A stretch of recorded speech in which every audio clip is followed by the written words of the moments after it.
WBCB presents Pro Wrestling Weekly. The longest-running pro wrestling radio talk show in the history of terrestrial radio. And he's obviously Michael Cole. Call in with a question or comment at 215-949-3232 or 888-922-2149. Talking wrestling. Yeah. Because that's what this show's about. That's what we've been doing for over 16 years. No. It's about sports entertainment. And now here are your hosts of Pro Wrestling Weekly, Fearon and Lucas DeSangro. Will you stop marking out over there? Sorry. Move over, kid. I'm taking your microphone. You're shallow, you know that? I'm running on 2 hours of sleep. I don't remember what the hell I do anymore. Shut up!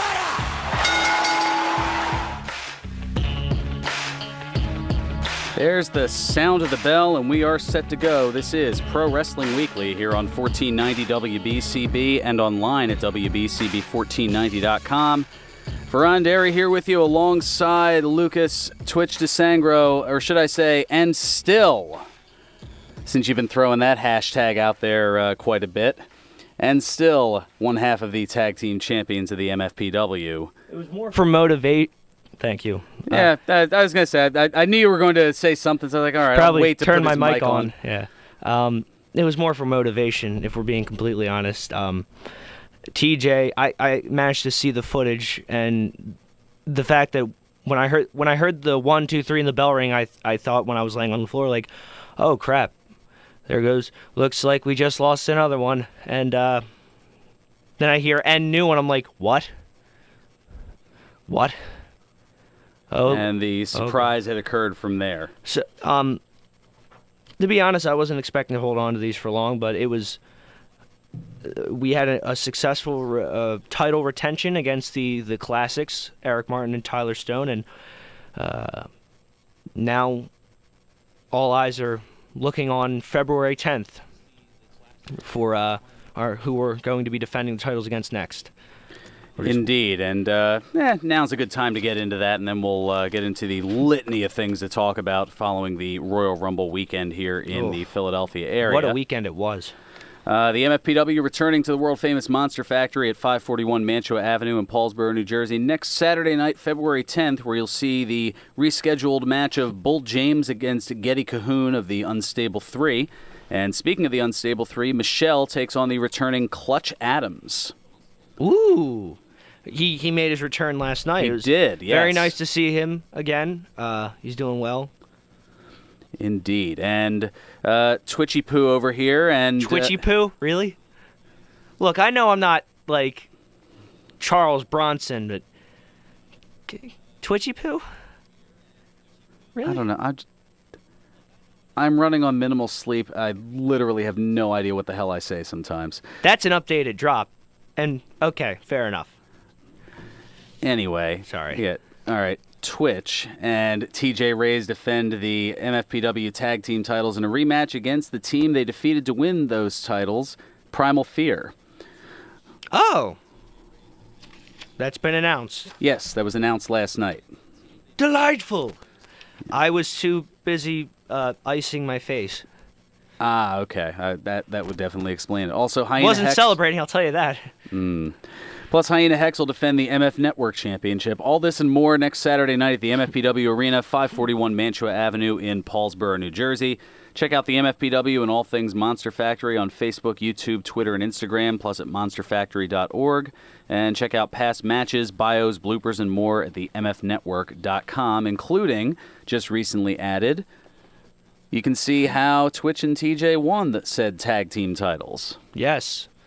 So definitely want to check that out. Absolutely free. What?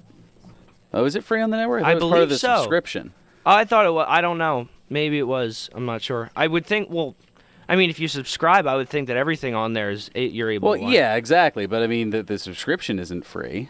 No, but forgive me. It's okay. You can just send the bill to Twitch. He'll take care of it. I mean, I can afford $5. Just depends on how many. How many people, exactly. Yeah. That adds up to... crap.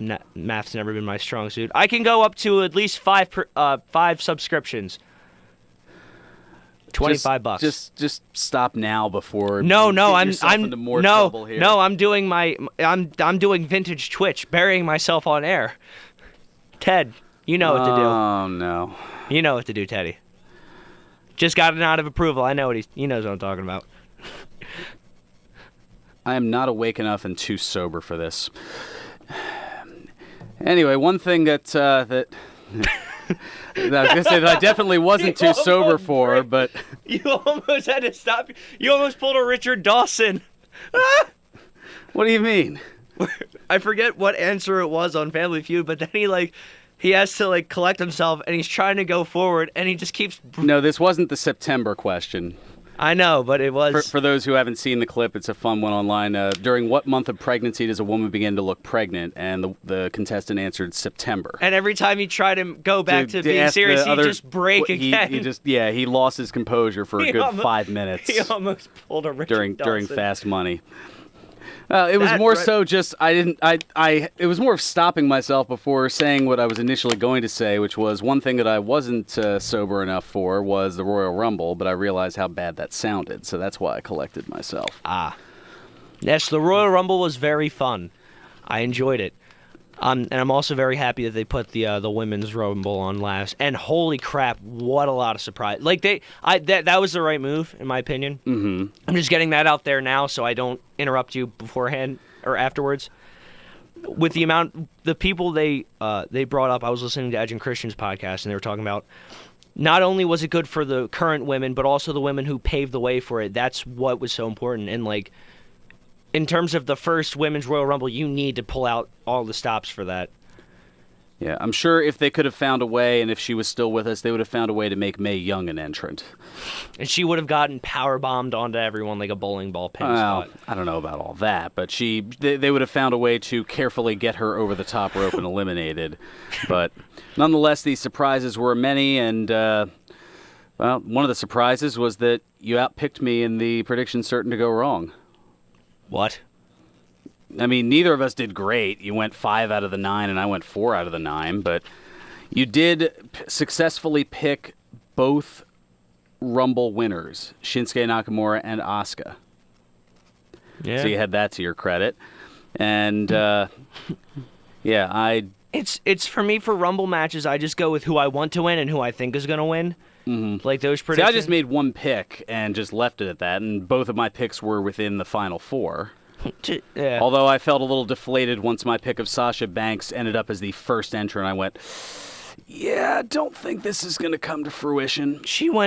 It would have been great, though, if she had won at the number 1 spot. That would have been awesome. She did really well. Her and Finn, respectively, who both went the distance at their... Yeah, they were the respective Iron Man and Iron Woman. Finn Balor starting at number 2 and was in the final 4 with Cena, Reigns, and Nakamura, lasting 57.5 minutes, the 8th longest in Rumble history. Some interesting factoids there. And meanwhile, Sasha Banks entering at number 1 and going to the final 4, her total time was 54 minutes and 46 seconds, where... If you compared it to the Men's Rumble, it would be 11th all-time, right behind the tied Mr. McMahon and Steve Austin from the 99 Rumble, who both lasted 56 minutes and 38 seconds. Yeah.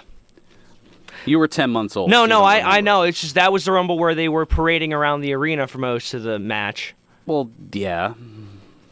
There was that. Let's see, where else do I want to go with this here? AJ Styles retaining the WWE Championships, Brock Lesnar hanging on to the Universal title, new Raw Tag Champions in Cesaro and Sheamus, The Bar back atop the bar, and the Usos retaining the SmackDown Tag titles in the rare 2-0 in a best 2 out of 3 falls match. That was the Gable and Benjamin... Mm-hmm. Yeah, Chad Gable and Shelton Benjamin. That was a fantastic match. It's weird how you see a lot of... When you think of 2 out of 3 falls, there have been a lot of clean sweeps the past couple times they've had 2 out of 3 falls matches on WWE branded stuff. Remember, what was it? Sheamus and Cesaro, respectively. I think it was after when Sheamus was the United States champion. They went in a 2 out of 3 falls match. Or it was Cesaro and Ziggler. Mm-hmm. And it was a clean sweep. I really love 2 out of 3 falls matches where it's 1-1. I know everyone does it, but it's it's very, very commonplace, and I think that's part of the reason why there was that switch, is that it became predictable. Once you saw, okay, first fall, all right, it went to so-and-so, second fall is going to go to the opponent, and third fall is going to be the decider. I even joked with the neighbors of the seats that I had in the Royal Rumble, and in the Wells Fargo Center, and I'd said there's a 98% chance that this is going to go to 3 falls, and then it went to a clean sweep, and they were like, you were wrong. I was like, no, I said there was a 98% chance. I didn't say that it was definitely going to be. I said it was highly likely. Semantics. Exactly. Thank you. Plus, I didn't make it a guarantee. I didn't make it a lock. I didn't put my house on it or anything. Yeah. My God, because some people did for the Rumble. Yeah. Well, we'll leave the wagering part of it out of this here. I just want. How do you not? I mean, granted, you can't have Vince McMahon walk into the bookies going, "I'd like to bet $1,500 on Roman Reigns, please." But it's like, Well, he would have lost. Well, yeah, I know. But like, if you're the booker and people are wagering, how do you not? Granted, or at least send an intern like it's a coffee run. I'd like to put X amount on this person. Yeah, I'll give you 3% of the earnings. Will ya? Sorry. That's all. Here's a grand. Go to the bookie and put it on Asuka. I think that's how you say her name. That was, again, a collecting myself moment, so I didn't go a little too close to the line. Thankfully, I was able to. You're just filling right in there to keep me in line here. Oh, holy role reversal, Batman. Yeah, it's been a long, strange week. We'll just leave it at that. Indeed. Capping off the Royal Rumble night with Ronda Rousey making her long-anticipated presence. I almost cried when I realized she was wearing Roddy Piper's jacket. Not because because I found out afterwards that about 30 minutes before she was about to walk out of the curtain, Roddy's son gave her the jacket to wear. Which is something that I wasn't aware of. I mean, I saw what she was going for, but I did not realize until after the fact that actually was Roddy's jacket. The leather jacket that with the scoring on it, I call it. Yeah, no, that was definitely a moment, that's for sure. She made her presence felt, but not as an entrant. She appeared following Asuka's victory in the Rumble as she was getting set to determine which women's champion she was going to challenge at WrestleMania. And Rousey ended up coming out and pointing at the WrestleMania sign, indicating pretty obviously that she'll be involved in a yet-to-be-determined capacity. And it came on the heels of ESPN reporting that Rousey is signed full-time with WWE. In fact, in an ESPN interview, she was asked whether she would make sporadic appearances like Brock Lesnar or if she'd be around consistently. No, this is my life now. Yeah, I have, they have first priority on my time for, next several years, and this is not just, this is not a smash and grab. This is not a publicity stunt. When I first met with Triple H, I told him that, there are other things that I could do with my time that will make way more money, but I won't enjoy nearly as much. And I think that the only thing that money gets you is the freedom to choose how you spend your time and who you spend your time with. And I don't want to just be constantly stuck in that trying to make money for the sake of making money, because that's when people are they get past that part from just doing what they need, and then they could choose what they want to do. But then I feel like that's a question that's hard for people to answer themselves. They just keep trying to make more and more money forever without using the money for what it's actually for, and to have the freedom to not think about it. And so I just wanted to be able to be part of this company and actually really get the most out of my life and my opportunities. And I don't think that trying to make as much money as possible every single day is the best thing for my happiness. And I want to wrestle, and I want to be part of this company, and I want the fans to respect me. So yeah, there you go. That's just a little snippet of it. ESPN had a much longer interview, but she is sounding. She comes across as genuine, and that's a great thing. She said it there. This isn't this isn't just me trying to get a payday. This is something that she's wanted to do since, she first saw Hulk Hogan as a youth, and now she has found a way. After going from judo to UFC, and now she has made her way here to WWE, and it's going to be interesting to see how it works out. I think it'll work out well. You've seen people who, I don't know who she's. I don't know if she's at the Performance Center. Maybe that's what they're doing. Maybe they're having her, maybe that's why she wasn't at Raw or anything like that. But you look at the transition. Matt Riddle's the perfect example. Guy was number 5 in the world in Brazilian Jiu-Jitsu, went to the UFC, then went to the Monster Factory, and now look at him. He's on fire. He's one of the best independent professional wrestlers in the world. Wrestling wherever he wants, whenever he wants, and making as much money as he wants. Bro. And the thing is, it's because one of the things when, you and I both know firsthand, it's at the factory, they always say that when you're a trained fighter elsewhere, it's easier to make the transition because it's a think, shoot, then work mentality. Mm-hmm. And it's easier to train. That's why WWE looks for people with amateur wrestling, Olympic style wrestling, collegiate wrestling style backgrounds, or MMA fighters, because it's easier to teach you how to make it into their style. Exactly. So I think she'll do great.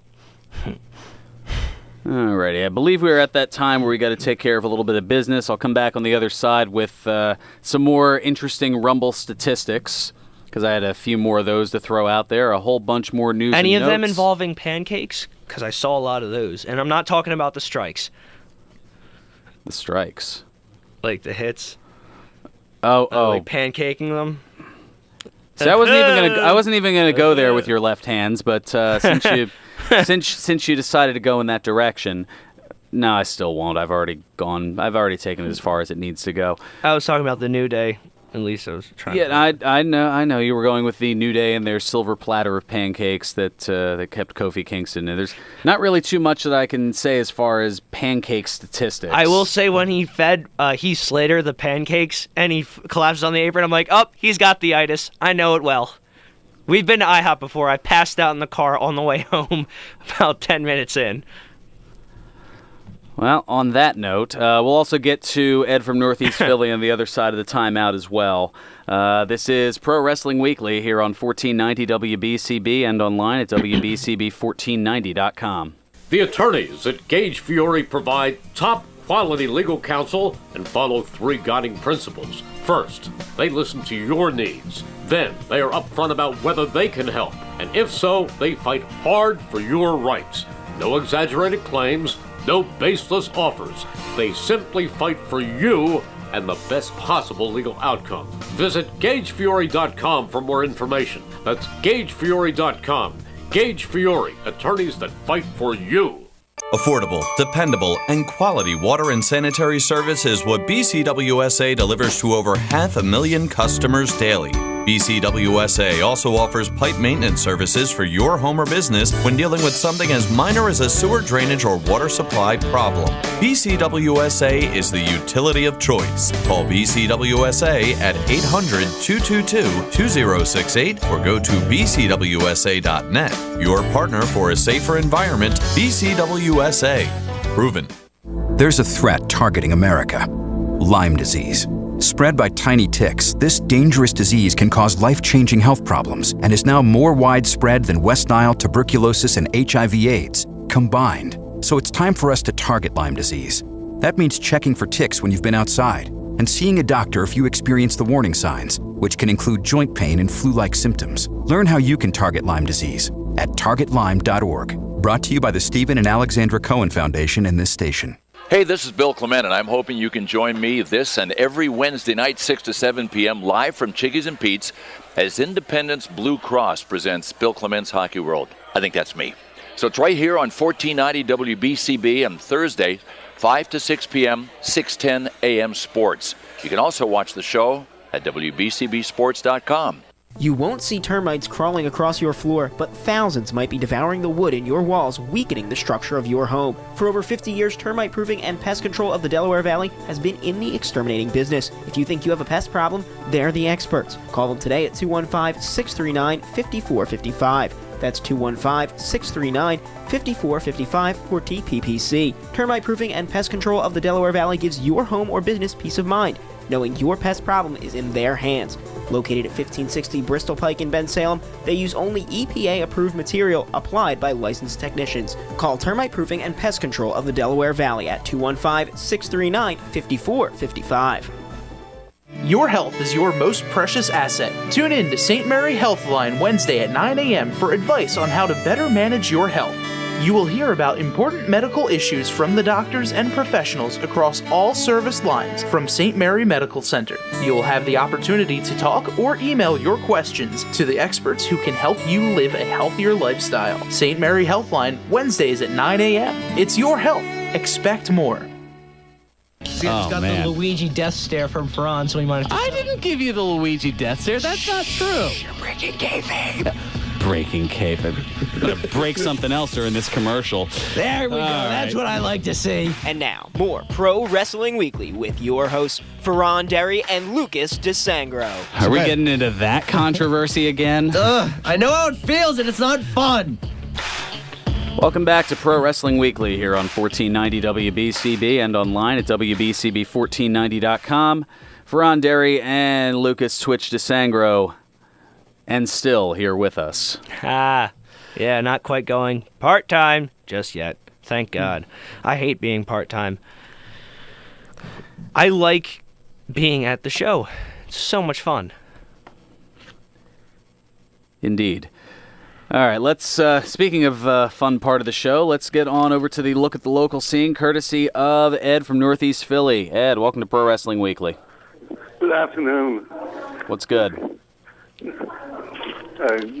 Let me walk outside here. It's a little noisy in there.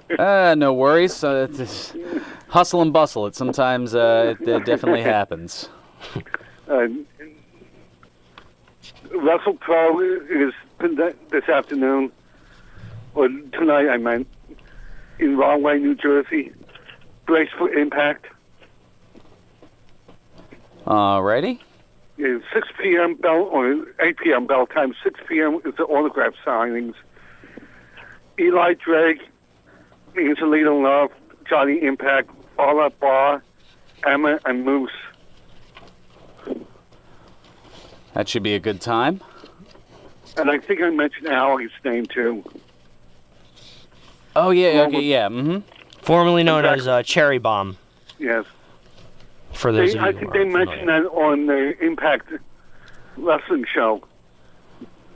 Yeah, there's definitely a lot of Impact crossover. Yes. I believe they're doing a taping there, but I'm not entirely sure.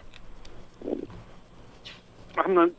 They might have. I didn't actually hear somebody told me about it. They might do a crossover or Wrestle Pro and Impact. Something along those lines. I'm not entirely sure. Sonny and Nikolai Volkov will be in Lebanon, New Jersey, and RSC Collectibles tomorrow afternoon, 10 to 12 p.m. Excellent. JDPW's at the end of the month in Rahway. I don't have the lineup with me. Oh, that's fine. I mean, it's at the end of the month, so there's still time. Jersey All Pro Wrestling? Is that yes. JAPW? All right. And WWE's in Madison Square Garden on the 16th of March and the 24th in Trenton. Huh. Gearing up for WrestleMania. And they're having tickets on sale for Backlash. I think that's in New Jersey, too, on May 6th. Yeah, it looks to be at the Prudential Center up in Newark. Yeah, that'll be on May 6th And that's going to be a Raw exclusive pay-per-view. Tickets go on sale on February 24th, which is about 2 weeks. 3 weeks from today. And National Pro Wrestling Day is coming to Philadelphia again at the Wrestle Factory. Chikara. Joey Janela, Penelope Ford, the Beach Bums, Frightmare, and a guy named Blank. Not to be confused with the man with no name from WCW fame. That rhymes. Yes, a masked wrestler named Blank. And that's about it. Yeah, it should be interesting. It's actually coming up 2 weeks from today is the National Pro Wrestling Day event at the Wrestle Factory. I should have a replacement next week talking about Combat Zone. Oh, okay. That's Yeah, I won't be out of the city. Oh, okay. Well, having a fill-in of that. That's all right. I mean, we can. There's certainly a lot we'll be able to talk about next week regarding that anyway. So even if you don't have a correspondent, we'll fill in the gap for you. All righty. Yeah, well, thank you so much for the look at the local scene. As always, we do certainly appreciate it. And something else that I actually found out since he had mentioned WrestlePro, coming up on St. Patrick's Day, March 17th. It's going to be something. Now, I know that we talk a lot about the Broken Goblet Brewery, and these folks are really close friends with them and not too far down the road from them in Croydon.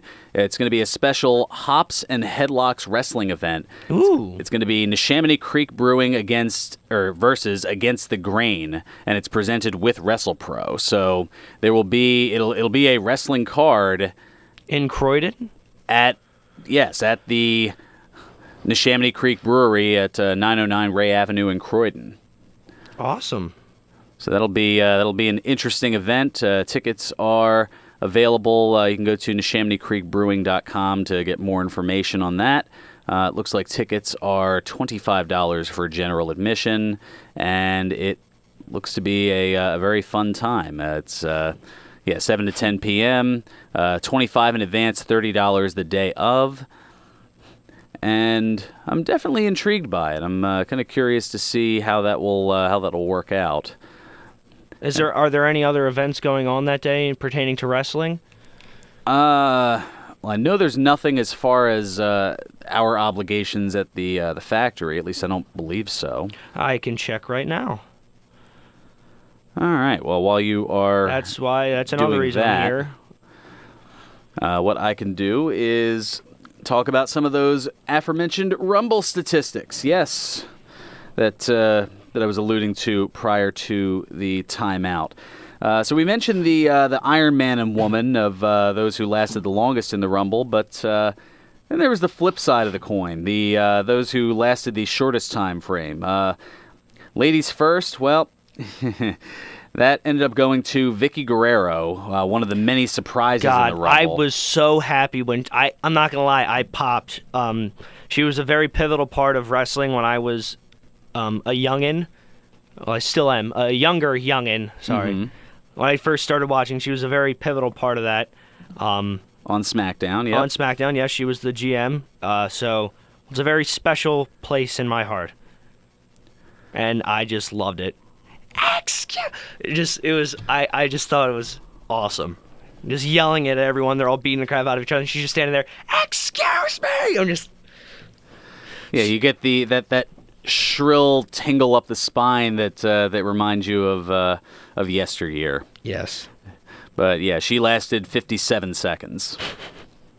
But that was a far cry to the men's side, where the shortest time went to Sheamus. Shamo! Who was eliminated by Heath Slater in, by my measurement, 1.84 seconds, the second shortest in Rumble history, behind Santino Marella's 1.6 seconds. They're really trying to beat that Santino thing. Well, but I don't think it's going to get to a point where. Here was the thing. WWE says that Santino's was 1.9, but they also said that Sheamus lasted 20 seconds. So there's a little bit of inconsistency. I actually, this past week, clocked the top 5, and that's how I got Santino at 1.6, Sheamus at 1.84 seconds, the Warlord at an even 2 seconds, Mo of Men on a Mission from 95 with an even 3 seconds, and Owen Hart eliminated in 3.1 in that same 95 Rumble. Sometimes it's like, I feel like they should try and keep certain records untouched, like shortest Rumble time. There's going to get to a point where you can't really top it, I think. I really think looking at Santino's that's going to be, I mean, a lot of people say like Joe DiMaggio's hit streak, that it's never going to be broken. And I mean, looking at how Santino got into the ring and just the momentum that was taken out and how quickly the feet landed, yeah, I don't think anybody, not that they necessarily want that record, but... I mean, you're in the history books, come on. You're in the nice little thing that plays before the Rumble. And to be fair, they tried to do that. Remember the last time the Rumble's in Philly? They tried to do that with Titus O'Neil, but he messed up. I don't think he got up quick enough. Well, I think it was that, if I remember right, Titus got a bit tangled in the ropes and didn't quite go over the top rope. So, I mean, he still ended up lasting about 4 seconds. But like, they're trying to top it, and it's just not working. I suppose. Some other interesting stats. Most eliminations. For the ladies, it went to, surprisingly, Michelle McCool. That was great. She had 5 eliminations. Sonya Deville, Liv Morgan, Molly Holly, Lana, and she helped eliminating Vicky Guerrero. Which, oh man, I don't know if it was necessary. I mean, it was an interesting moment in the arena, but the fact that she came out and people were chanting Undertaker at her. They were when Nikki Bella came out, the fans were going. Well, they were singing John Cena. Yeah, they did that also. They were all chanting people's husbands, or significant others, because I don't think Beth Phoenix is married to Edge. Were they saying? I don't remember them saying anything about Edge when Beth Phoenix came out. I mean, I think that was just one. Yeah, I mean, we'll talk about the many surprises in the women's Rumble and the couple in the men's as well. Meanwhile, for the men, the most eliminations tied at 4 each were Finn Balor and Roman Reigns. The winner, Shinsuke Nakamura, had 3, eliminating Roman Reigns, John Cena, and Sami Zayn, who takes an interesting threshold in the history as he filled in for Ty Dillinger, who was scheduled to be in the match but didn't compete. Zayn and Owens attacking him backstage before he was supposed to come out, of course, at number 10. I think that was I thought that was great, and it sort of caught me off guard too, because it was, obviously he came out last year as a surprise entrant at number 10. Then this year it's like, oh wow, they did it again. I sort of hope this is a recurring thing, like he's always going to be the number 10 spot. Well, as far as the number of Royal Rumble entrants to be scheduled but not compete, Dillinger was the 8th, not quite 10th. I believe Test was. I know Test was definitely one of them in the 2004 Rumble, because Mick Foley. Yeah, there were a few over the years. I mean, Randy Savage in the early '90s, Bastion Booger, and I'm sure we were all thankful for that one. Yeah, there were a few, to say the least, but yeah, this was the 8th occurrence of someone being scheduled and not being able to do so. And then, as far as the surprises, well, the 4 Hall of Fame women's wrestlers that came out of quote-unquote retirement for the Rumble match: Lita, Jacqueline. And she came in at early, like number 5, I think? Yeah, Lita was really early. How big was, like, because you hear it on TV, but you were in the arena for itself. How big was the pop for Lita? I don't think it was as big. The reactions for the women were as big as they could have been, because by that point, even with as great of an event as the Royal Rumble was, the fans were tired out. There was fatigue after the men's Rumble, and you could have heard a pin drop during the match following the men's Rumble. The tag match for the Raw Tag Team. Yeah, Cesaro and Sheamus against Rollins and Jordan. You could have heard a pin drop in the arena, and then the crowd got a little bit more into the Universal title match, and then they really got up for the Women's Rumble match, but I still feel like it was a notch below what it could have been, and again, that was just from fatigue of being there 4, 5, 6 hours at that point. But I really like the way that Seth Rollins eliminated Cesaro. It was like a nice little... I call it the toddler spot, when you're playing what, Superman with your... You used to do when you're a little kid, you used to like ride on your parents, like your parents would be on their back and you'd like pretend you're flying, you'd try to bounce on their feet like that. It's the toddler elimination. I liked it. It was Or creative. anytime you're eliminated from a battle royal. Well, I'm Mr. Battle Royal. I'm the best in the world at losing at battle royals. Except for that one that you won. Fair enough, but that was a tag team battle royal. You couldn't even do that right. You won it by yourself. I know. You didn't have a partner. I know, right? I'm Mr. Battle Royal, but before the battle royal there's a negative. Yeah, there we go. I don't want to say anti-battle royal because you certainly compete in them, but oh yeah. All right, but yes, also Beth Phoenix, Jacqueline, and Trish Stratus.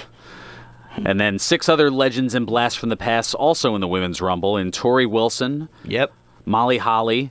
Yes. She did a Molly go-round. She did. And I reacted very positively to that. The aforementioned Michelle McCool and Vicky Guerrero, Kelly, and Brie Bella. And Nikki, yeah. Both Bellas. Oh, Nikki's been around. I mean, she's still active. I mean, But, it's not yeah, like Brie had officially, stepped away. For a while, yeah. I think she had been making plans to come back at some point, but yeah, that was great seeing them come out. And then for the men, there were the 2 legends or blasts from the past of the Hurricane, who got a huge reaction. Oh, that was great. And Rey Mysterio. Oh, yeah. My mind and knee were blown. I was gonna say, what did they use what song did they use for him? Because we weren't able to hear it when we were watching. Oh, they used the Booyaka Booyaka. No, they didn't go all the way back to 2000. Who's that jumping? Yeah, no. Who's they didn't that give jumping they out didn't the sky? they didn't give you your OSW moment. Oh, I don't mind that. I like both themes. It was just interesting to see which one they were gonna use because you could have. You don't go with the more recent one. Yeah. So yeah, just some interesting tidbits, and we'll get into some more news and notes on the other side here because I know I've gotten away from that a little bit, but it's that time, and it's a great day to make your voice heard at the Broken Goblet Brewery at 1500 Grundy's Lane in Bristol, PA. This afternoon from 2 to 6 is the T-Cision 2018. Woo! Yes, you can help decide the 2018 version of Bubba's Teabag beer. 4 more beers. 4 more beers. 4 more beers. Wow, that's as political as we're going to get here. And that's, well, yeah. I did say earlier I was too sober for this. That had certainly changed that. 4 more beers. Yeah. $3 gets you a 4-ounce sample of each of the 3 finalists, and you can vote as many times as your conscience allows and help decide the 2018 version of the Broken Goblet's flagship brew, Bubba's Teabag. And make sure to get your crowlers and growlers filled today and tomorrow for the big game tomorrow night. Great brews including the 2017 version of Bubba's Teabag, Carl the Great Russian Imperial Stout. Also, they have a wheat pale ale on tap, Gyroscopes and Infrared IPA, and a whole bunch more. Just a few reasons why it's always a good time at the Broken Goblet Brewery, 1500 Grundy's Lane in Bristol, PA. Broken Goblet Brewing, the semi-official brewery of Pro Wrestling Weekly. Please enjoy responsibly. Especially this weekend. Yes, especially this weekend. Especially here in the Philadelphia area, depending on what Team Green does tomorrow night. Fly, Eagles, fly. It's for Eagles, not out your windshield. All right? Yeah, that's a good point. All right, now that we've gotten the, the WBCB Cares moment out of the way. A very special episode of Pro Wrestling Weekly. I don't know about all that. Not going to get that kind of sad music going. Well, every episode is a very special episode because it's 2 best friends talking wrestling. Just wanted to give that time to settle in. That might be something for down the road. I suck. All right, this is Pro Wrestling Weekly here on 1490 WBCB and online at WBCB1490.com. Brain, spine, and back disorders are life-changing, often leaving you alone to seek answers only to be rushed through an assembly line office. The compassionate doctors at Princeton Brain and Spine Care have a mission. It's their duty and goal to treat your condition with the care that you deserve and with the care that you need to get better. At Princeton Brain and Spine Care, your quality of life is their best reward. Visit them online at PrincetonBrainandSpine.com or call 215-741-3141.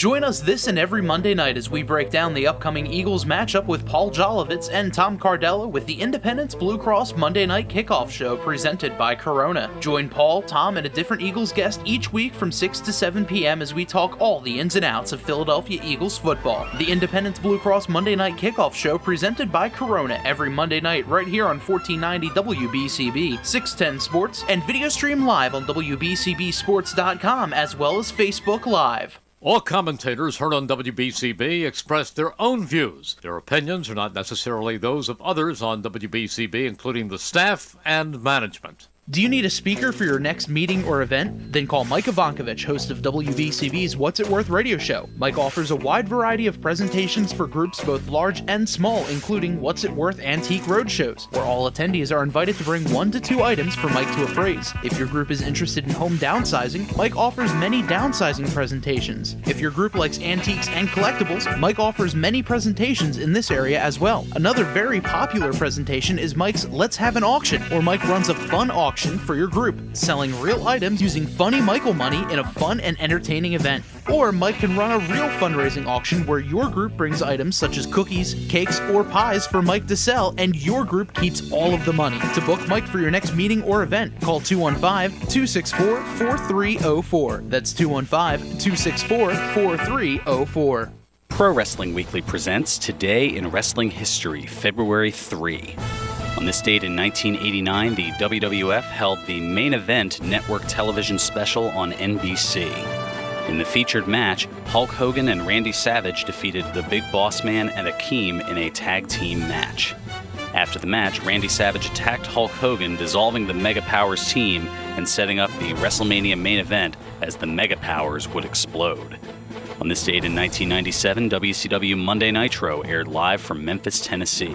In the main event, Jeff Jarrett defeated Steve McMichael by disqualification. On this date in 2003, WWE Monday Night Raw aired live from Washington, D.C. In the main event, Scott Steiner pinned Chris Jericho.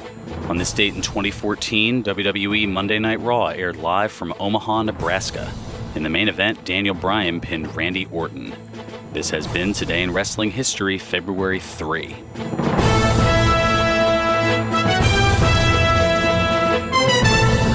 Welcome back to Pro Wrestling Weekly here on 1490 WBCB and online at WBCB1490.com. Fearon Derry here alongside Lucas Twitch DeSangro. And things are flipping amazing here. I hate you. All right. Moment truth. No, you brought it up. Come on. No, things are flipping amazing here. That's all. Are they? Really? Yeah. Any reason why you'd use that term in particular, Fearon? Is it because maybe I messed up a kip up last night and I knew I needed to stick that landing or else you were going to give me hell for it? No, it didn't really have anything to do with that. I just was using that because I couldn't say that things were amazing. Nice save. It's what I do. Yes. I ain't quite like Bernie Perrant with it, but pretty close. Yeah, there's a dated reference. No, I got it. Good one. Very good one. Exactly. All right, let's get into some news and notes here. We're quickly, time quickly flies by here. So speaking of fun things and shake-ups and flips, other things of that nature. Flipping around the broadcast lineup WWE did on Raw with the return on Monday of the coach, yes. Jonathan Coachman. Oh, I was so happy he's back. It was just a breath of fresh air too. I mean, I love Booker T, but having Coachman there just breath of fresh air to that commentary team. Yeah, Coachman joining Michael Cole and Corey Graves on the Raw team. Booker T, meanwhile, will go back to being a panelist. Coachman returning to WWE following a 9-year stint with ESPN, which ended this past October. Yeah. It's nice to see, though. It's not good. It's nice to see professional wrestling getting mainstream coverage, though. Like, they're doing stuff on ESPN. People are getting coverage people are getting interviews, and wrestling's getting coverage in Sports Illustrated. Rolling Stone did a thing on the Young Bucks. Like, holy crap. HBO's doing a documentary on Andre the Giant. Mm-hmm. What a time to be a wrestling fan. Yeah, I mean, and a lot of that, at least in terms of ESPN, was brought on by Jonathan Coachman's presence. He was the one who got a lot of them in there. So that certainly shows how instrumental he is, and that's WWE paying him back by bringing him back on now that his stint with ESPN's over. And another shakeup, Impact Wrestling play-by-play voice Jeremy Borash has been hired by WWE. What? Oh, you did not know this? I heard rumors. I didn't know that it was quite confirmed yet. Yeah, Borash had been with Impact Wrestling since it was founded in 2002. In addition to on-air, he did a lot of the production work for the company. And which backstage interviews. is going to be more so, I think, what they're going to have him do is more behind-the-scenes production things. As he was credited for as the main production force behind the Broken Universe featuring Matt Hardy and Brother Nero. Yes. You got something stuck in your throat there? I have Tourette's. It was stuttering. Don't think that's how that works. Unless that's your new tick. Might be. I mean, yeah. Oh, mercy. That won't get old quickly. Yep. Also of note from the Rumble, Alicia Fox was scheduled to be in it, but Kurt Angle announcing prior to the start of the network special that due to injury she would be out of the Rumble as well as out of the Mixed Match Challenge, noting also that her tag partner Goldust would be able to select a new partner. And he did. Mm-hmm. The Golden Goddess, Mandy Rose. Very fitting. Apropos pick. Yes. And speaking of apropos picks, a very apropos selection to the WWE Hall of Fame, none other than the tag team champions from WWE, ECW, and TNA, Bubba Ray and Devon, the Dudley Boys. Yes. They'll be joining Goldberg in their place in the Hall of Fame on Friday, April 6th during WrestleMania weekend. Very nice. Good for them. Good for Devon and Bubba. Definitely good for both of them.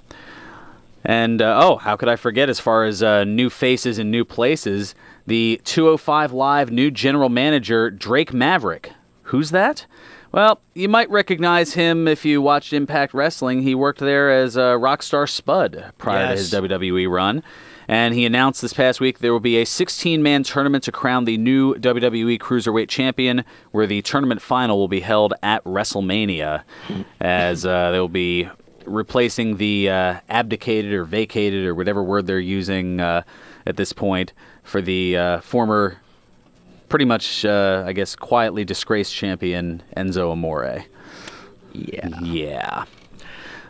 This week on 205 Live they had the main event and one of the qualifying matches was Tyler Bate versus TJP, which was a fantastic match. TJP ended up winning by rolling up, holding the tights.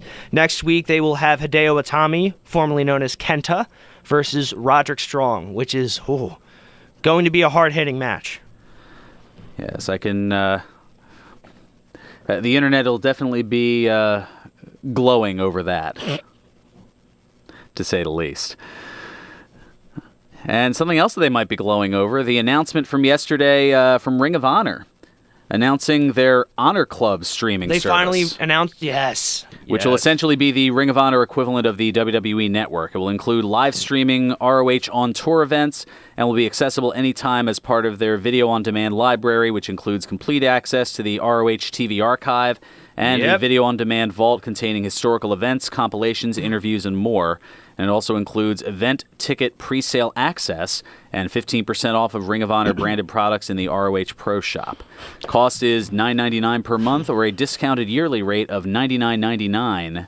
That's for the whole year for a standard membership, or for just $20 more, the yearly VIP membership for $119.99 gives you free access to all the ROH pay-per-views as far as their live streaming. Now, Fearon, for those of you out there who aren't familiar with Ring of Honor, who might have been in Ring of Honor that has graced perhaps a WWE ring?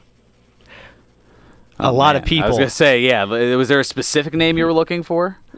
I think I could name a few just off the top of my head. CM Punk, Daniel Bryan, Seth Rollins, Kevin Owens, Sami Zayn, allegedly, Roderick Strong, Cassius Ohno, formerly known as Chris Hero, Cesaro. A lot of people. So if you think... Samoa Joe there too? Indeed he was. Which means, for those of you that have been searching, and for those of you fans that have been searching for those matches that he and CM Punk put on in 2002, for those of you that want to relive El Generico versus Kevin Steen, this is not something you would want to pass up. I've been waiting for this announcement for a while. Like, holy crap, I'm excited. Austin Aries, Nigel McGuinness. Mm-hmm. Yeah, the list goes on James and on. Gibson or Jamie Noble, for those of you. Mm-hmm.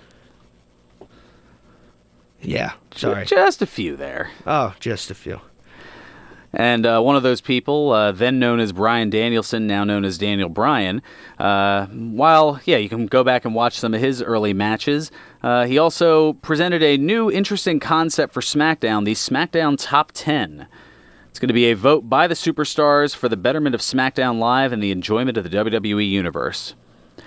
The SmackDown wrestlers will determine the top 10 by vote with criteria including the most talent, locker room leadership, and who has the most athletic skill.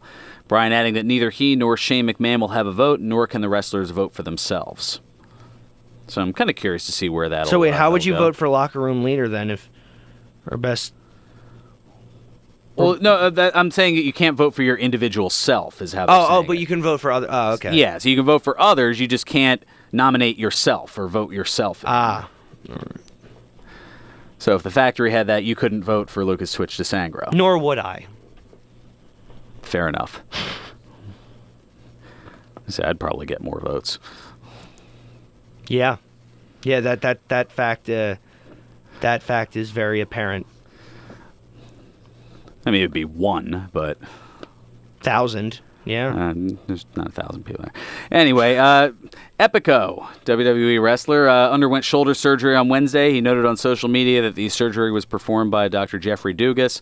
And in other surgery news, WWE's Samir Singh had surgery last week to repair a torn ACL. Also, reportedly, according to Robbie Fox of BarstoolSports.com, the WrestleMania 35 location has been determined. Determinated? I don't know.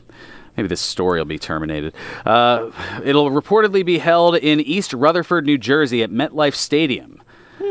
Fox also listing April 7th of 2019 as the expected date for it, but nothing has officially been announced. If that's true, it would be the same venue that hosted WrestleMania 29 back in 2013. But what about where would they be hosting Raw and SmackDown TakeOver? Because I know the Izod Center is no more. I guess that's yet to be determined, so that's maybe why they haven't announced it. Also, Elimination Chamber coming up in 3 weeks. An interesting note, the pay-per-view has a different name in Germany. Did you know this? I did not. It's called WWE No Escape. The reason? Well, Germany, Chamber. feared that the name Elimination Chamber may remind some people of the gas chambers used during the Holocaust.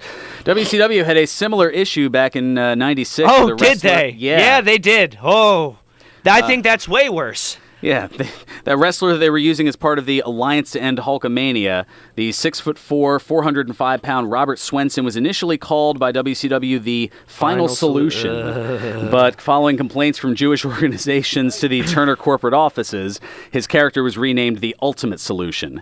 WCW claiming they were unaware that the Final Solution was the name that Adolf Hitler gave to his plan to destroy Jewish people. Yeah. Oops.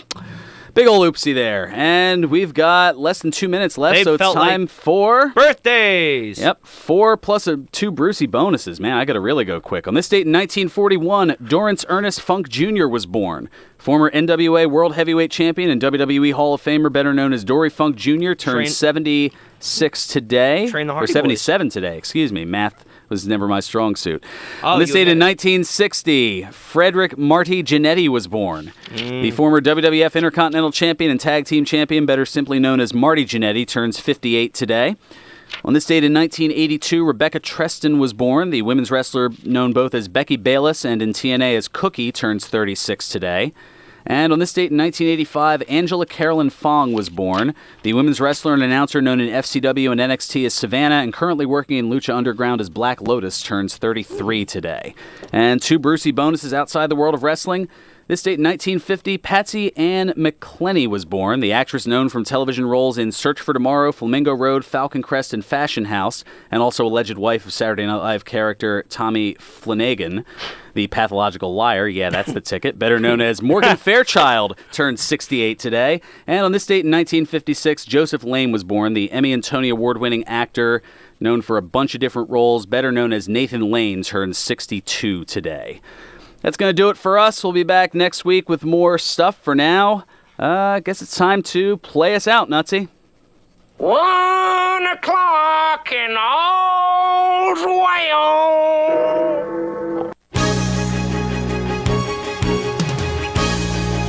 Celebrating 60 years of broadcasting excellence, we're 1490 WBCB.